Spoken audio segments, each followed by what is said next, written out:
Hey, you guys. This is Stephanie. Welcome to my health and wellness and money and tea and whatever I feel like talking about channel. I'm walking. It's cold. Oh, let's go in here. Sorry for the ambient noise. I hope you guys can hear me okay. I wanted to come on and do a payday check-in. I am at work. It's my lunch break, and there are these beautiful gardens nearby. They're kind of doing some work where there's something noisy going on, so I hope that that's not bothersome. Hopefully I can use this video. But yeah, this is right next to my work. It's so beautiful. Okay, I wanted to come in and talk about some stuff. There's a big fat robin. Sunshine. I'm in the Pacific Northwest, so the sunshine is extremely welcome and beautiful, but I have to wear my sunglasses because my eyes are what is this orb in the sky? Okay, so I don't think I came in and did a payday check-in mid-month, so I'm definitely due for one. And I want to talk about, it's funny how my weight loss and health and my money goals kind of mirror each other, right? I did the thing where it's all gung-ho, right, in January, and you're going for it, and you've got all the things in place, and you're super motivated. And then February, real life always hits, right? So we're in February now, and this is what's happening, is that I'm kind of plateauing. But I don't see plateauing as a weakness, really. I see plateauing as you did a big push, you either you paid off some debt, or you really went on a no-buy, or you started a new routine going to the gym, and then you hit some stumbles and you hit some real life. And if you can get through those stumbles and get through those stresses and whatever without backtracking, if you're just kind of hanging on and keeping a level and not getting worse and not gaining weight or going back into debt or anything, that's okay. That's just that's the stair step, right? You're on the landing now and you're preparing to take the next step down. So this month was my birthday month. And I always have a lot of weird emotions tied in with my birthday that I won't go into here, but it's actually kind of a rough time of year for me for various reasons. So I get really emotional. We had a lot of family change, some things that we really had to deal with my adult child. Actually, both kids that had stressful things going on.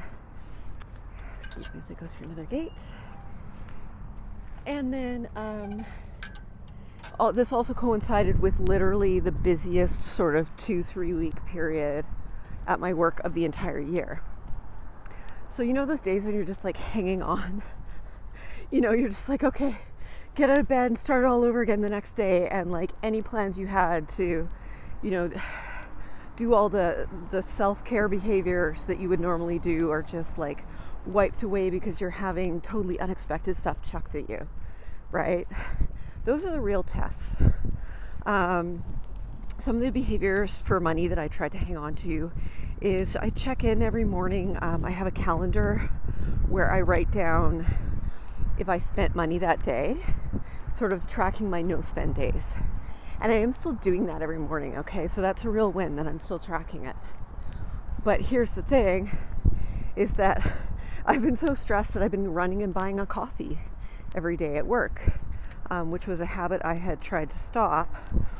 It was just $2.50 a day that, I don't know, it added up over the month. And so I was having other things, and during stress, I was just running out and doing that again. But I'm recognizing that because I'm tracking it. Okay, the other thing is I did buy myself a few treats for my birthday, mostly a couple of candles. They were having some big sales. And I wanted them because I was stressed, and because there's something so comforting about having something that smells so good, and just the flame is so comforting and sort of basic. So I bought a few candles as my birthday present, And the other thing that I usually do in February is I have a particular store that I shop at that has amazing clothing sales in February, because a lot of companies will sort of liquidate before their year end. So I bought a couple sweaters and a shirt online, but they were 65% off. They were like Walmart prices. And if I don't buy them in that moment, they're not going to be available later, and most definitely the sale will not be there. So, what have I said before about shopping for sales and how that kind of encourages you to spend? Yeah, it did. But I can't say that I regret those purchases, because I got 3 items of clothing for under $100 that are really high quality. And that is basically the only time of the year that I actually buy clothing. I'm not like a clothes shopper at all. I'm just going to switch sides here. I hope that my iPhone doesn't close down, because it is like -6 here right now. Okay, jump to the point. I think that I did really good this month, in the sense that there was a lot more sales that I didn't participate in. There was a lot more product that I wanted that I didn't buy. And I just kind of have started to have a feeling of like, no, I actually don't need it. Like, I have enough. And so I'm starting to get pickier, right? I'm starting to get pickier about what I'm buying. So I'm not buying stuff that I kind of like. Like, I'm only buying something if it's the perfect thing. So I'm just becoming pickier and more discerning. I'm still waiting for this kind of work pay bump that I keep talking about to come through. And apparently, I don't know, there's whispers of the economy. So, you know, it's stressful, but whatever. Not my first rodeo. I know these things come and go. I'll be fine. The most interesting thing, I had a conversation with one of my adult kids last night, and she was going through a really, really rough period in the past month that we were having to support her through.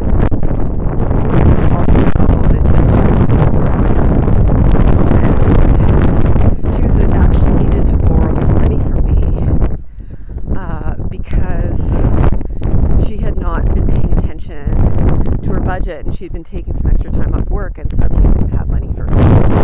Well, I mean, who hasn't been there in their 20s at one point or another?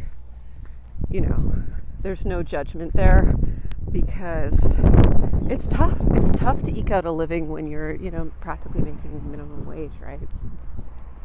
However,